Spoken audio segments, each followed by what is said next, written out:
Whoa, if it isn't the Shadow himself. Going out to the war zone, the airsoft zone. Weapons hot. Execute all targets. Remember, we don't make threats. We make guarantees.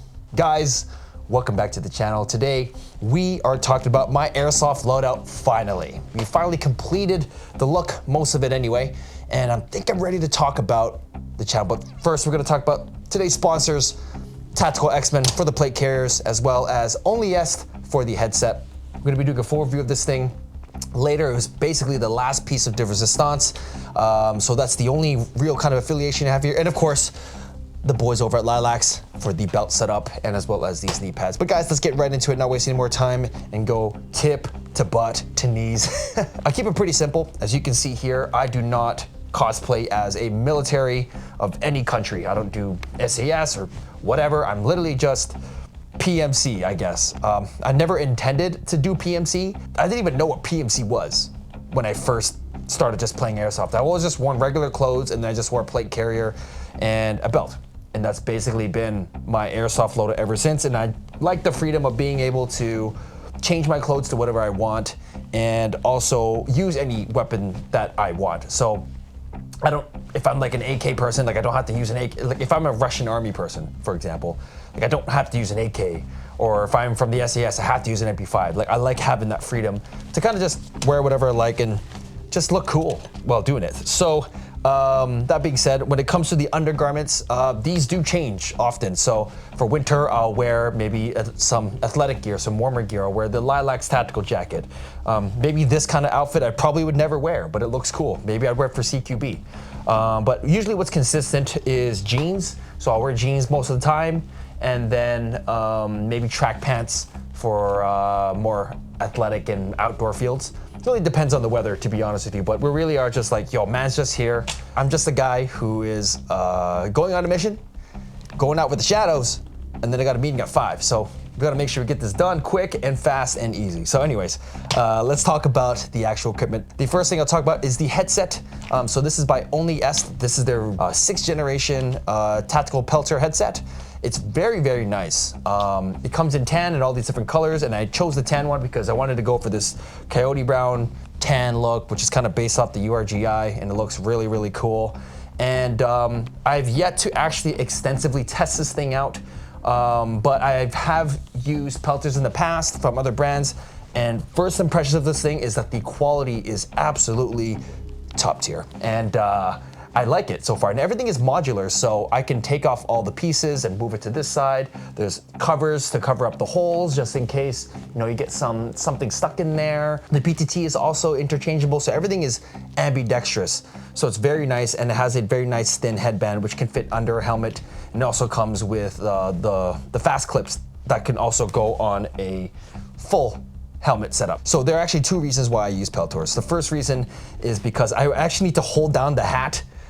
Because if you don't have Pelters on, the hat will fly off your head. I've had a few gameplays where the hat actually falls off my head, and therefore the camera falls off my head. So not a fun time. So Pelters keep that nice and steady for you guys. And the second thing is for comms. So this is actually going into a ICOM rated radio provided by Defro Airsoft. We use it for the team and helps provide comms. So I can talk on the channel, make call outs, and LARP like a crazy mother father on the field. So very, very nice, and that's just basically that. So full review coming for this later, but so far, very nice. Amazing, amazing, amazing headset. And I got the headset and I thought it was amazing headset. But anyways, let's move on to the next part, which is my hat. So this hat is basically a hat from Amazon, and it's called Smart Worm or something like that. And the reason I got this is because whenever I film with a hat, it's so annoying to actually film with the GoPro, especially since GoPros are heavy. And there's always a stupid flimsy strap thing that everybody always gets, and I never really liked those, which is why I moved towards a helmet. So the helmet's benefit is that it has a hard lockdown mount, so the camera's always in the same position every single time, and it's not going and flopping around like crazy. The cool thing about this hat is that it has a built-in version of that, and it's not going anywhere. The stitches are holding up pretty nicely, if you want to reinforce it some more, you could probably put some glue on there. And it wasn't too expensive, it was like 20 bucks. And I have a little GoPro mount that comes with it, and I just kind of do it upside down.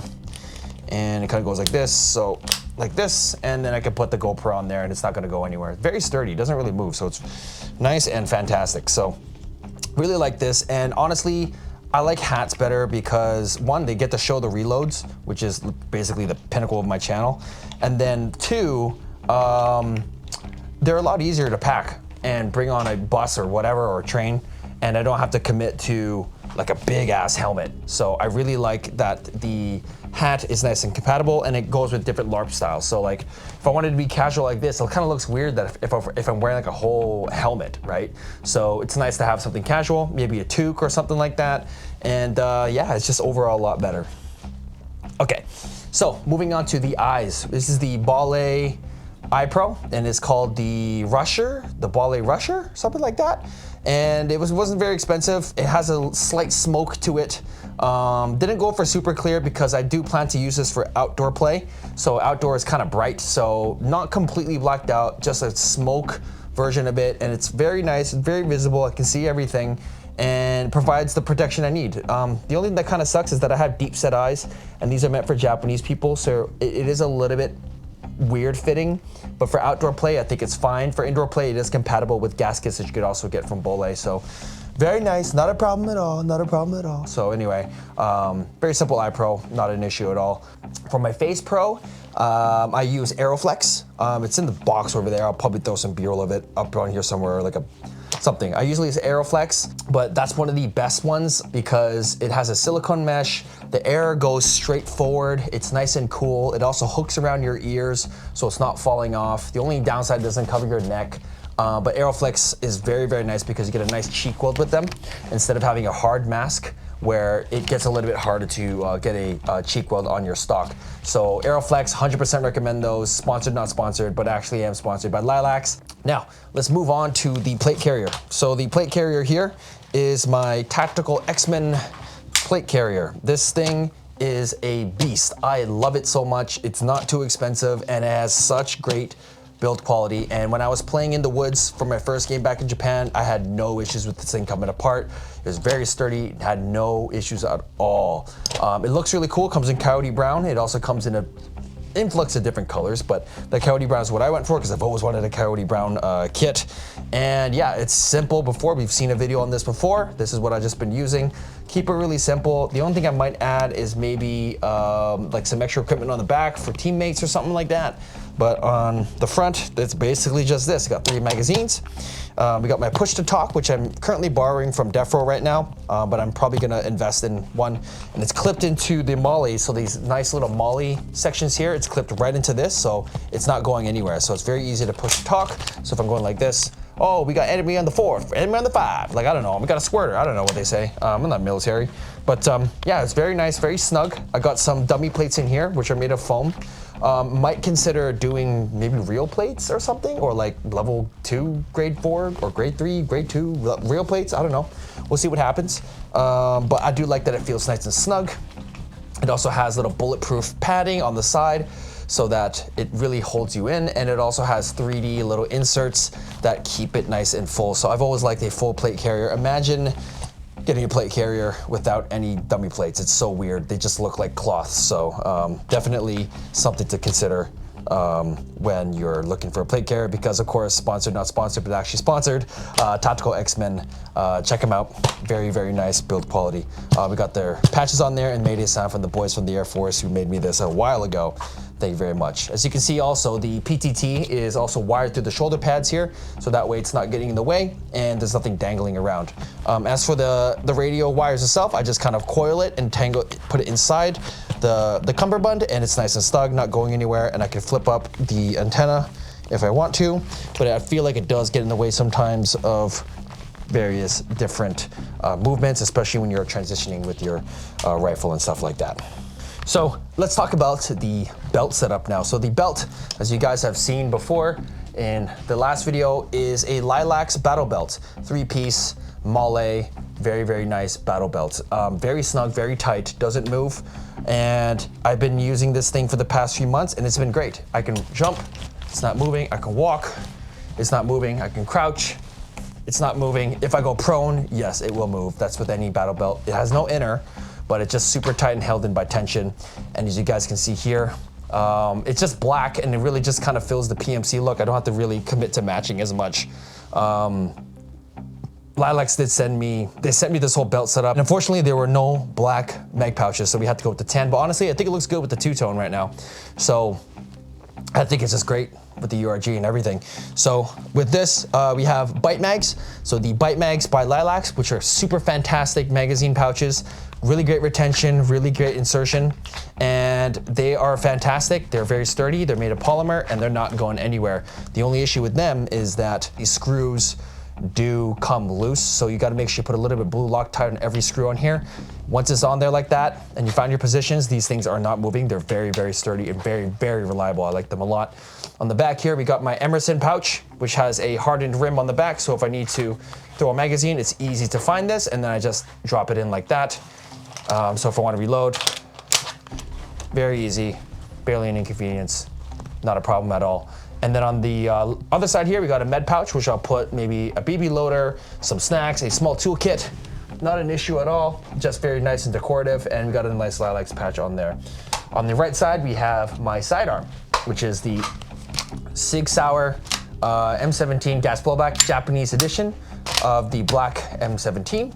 And this thing's great, it's reliable, it's fun to use, and it's winter right now, so you basically have to use CO2 or nothing, because we don't have anything higher than duster gas, which is blue gas in Japan. So Tokyo motors are basically useless at this point, but this thing goes really nice with my Kydex holster, which I do interchange for my Omnivore sometimes, but right now I kind of want to use the Kydex holster, kind of get used to this. It's very, very nice to use, and as you can see, with the belt's retention, very, very fast, very, very easy, not an issue at all.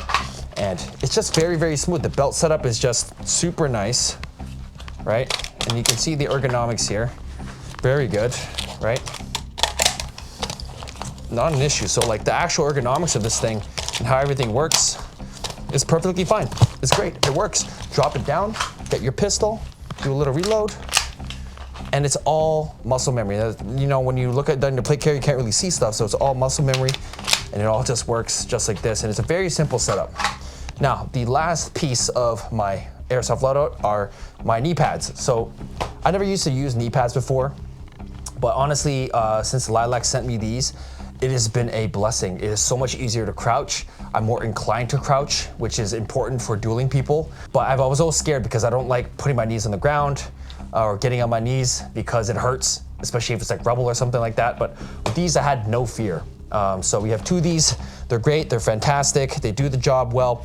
And what I do like about them is that they're quick deploy. So you can set the tightness like a normal, regular, strap, set that tightness nicely, and then you can retain that tightness by just doing a QD like this, and you can just basically take it off in seconds. It's just so much easier to handle and take around. It's just so intuitive. I like it a lot, so I just want to put this on, get rid of this, just go 1, 2, 3, and I'm in seconds, just like that. Super easy, barely an inconvenience, okay? And yes, I just wear jeans. As for shoes, I hate to admit it, but I don't actually own any airsoft shoes or sporting shoes. Honestly, I just wear runners, or I just wear like Under Armour shoes, or basically anything that's not a casual shoe. Like I've never actually invested in any shoes because one, they don't really have my size here in Japan because I have 29 centimeters, which is like 11 or something like that. So they don't really have a lot of shoe offerings. And I've never really had an issue with shoes. But I think this year, I'm going to be playing a lot more outdoor, so I might invest in some shoes. But I think for the past 3 years, I've just been playing indoor, so I never really had to worry about it. Like you can play with freaking Converse if you want to. But yeah, I just use any regular running shoes, nothing special at all. And of course, the last piece of resistance is my rifle.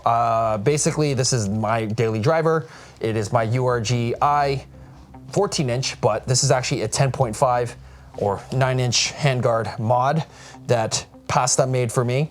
and it does everything I need. I have a Surefire suppressor on here. Sorry, no, I lied. It's a Tokyo Marui tracer. We got a flashlight, handguard, riser by Vector Optics, and the Vector Optics Maverick 1. Sponsored, not sponsored, check them out as well. It's very, very, very nice optic. So this is very good for this setup. So if sometimes the pelter's getting in the way or something, it's very easy to get up because it's a 1.96 inch riser. So you can get a nice, easy cheek weld there. If you also, I also run 30 round magazines on this, 30 round BB magazines on this, a Magpul grip, and a Tokyo Marui sling. So the Tokyo Marui sling is really, really nice. So basically, it's basically the only sling I've been using ever since I started playing. So it has a quick deploy system, so I can easily just take this out. Unfortunately, I don't have any QDs on this handguard or on the stock, so I have to tie it. But basically, you can easily just do this. 1, 2, very easy to do sling manipulation. So I've always liked the sling. It's never broken on me. Every other replica I've used have always broken. So this time around when I just got all my gear again, I was like, yo, I'm just gonna get the Tokyo Marui sling because it's reliable and it comes in different colors. So that's basically that. Keep it simple. Use reliable gear, I guess. But anyway, that's it, guys. That is literally my loadout. This is the PMC loadout. Philip Graves. I'm not Philip Graves. Yeah, PMC, I guess. There is another loadout that I do want to introduce, which will be later. It's kind of like an all black loadout. It's gonna be pretty cool. That kind of pairs with the MP5. But this is basically gonna be my loadout for the rest of my life, I guess, or the rest of the foreseeable future. It's clean, it's simple, and it's interchangeable. The Coyote Brown goes with basically everything, so I can change the clothes out, do whatever, and it's just cool. So, time to do some poses while you guys check out this video right here. While, yeah, you can see other stuff, so do some posing.